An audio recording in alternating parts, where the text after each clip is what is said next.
Malgré sa nouvelle appellation X qui regroupe désormais les modèles d'aventuriers d'Opel, le Mokka X n'est qu'un simple restylage du modèle 2012. 3 ans après son lancement, cette mise à jour était nécessaire pour proposer de meilleures technologies embarquées et perpétuer ainsi sa domination sur le marché européen. Car vous ne le savez peut-être pas, mais le Mokka est une star en Europe avec pas moins de 600 000 modèles vendus grâce à ses qualités dynamiques reconnues, même en dehors des chemins balisés.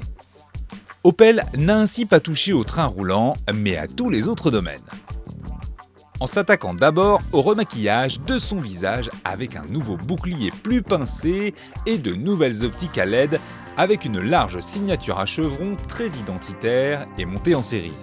Sa compacité, tout en étant capable d'accueillir une petite famille, est toujours un atout majeur, mais ses lignes dynamiques ont en revanche tendance à générer de forts angles morts en vision 3/4 arrière.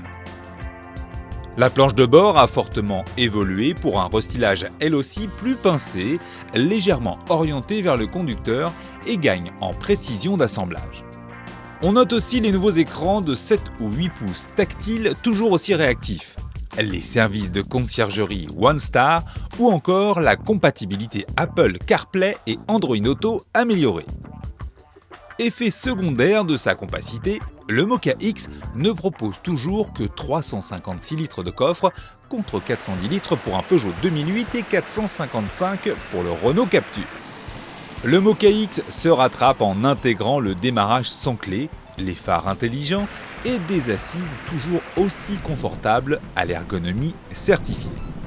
Pour animer le Mokka X, on retrouve avec plaisir le 1,6 litre CDTI fort de 136 chevaux, toujours aussi tonique et silencieux. La nouveauté, c'est l'arrivée sur Mokka X du moteur 1,4 litre à injection directe fort de 152 chevaux inauguré sur l'Astra. Le surplus de puissance face au 1,4 litre de 140 chevaux toujours proposé permet à Opel d'ajouter une configuration combinant transmission intégrale et boîte automatique à 6 rapports. Comme souvent chez Opel, les sensations à bord de leur modèle grand public ne sont pas particulièrement grisantes. Mais le Mokka X est un élève sérieux au guidage précis.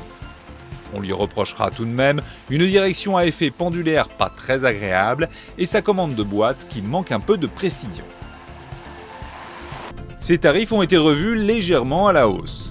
Le prix à payer des récentes innovations moteurs aux bénéfices largement appréciés. Ainsi, en 2012, un Mokka Elite CDTI 130 chevaux à 2 roues motrices et boîte manuelle coûtait 23 240 €. Aujourd'hui, un Mokka X au moteur downsizé de nouvelle génération, 1,6 litre CDTI 136 chevaux à transmission équivalente, démarre à 25 450 € avec en série le pack visibilité, les rétroviseurs rabattables électriquement ou encore l'Opel OneStar.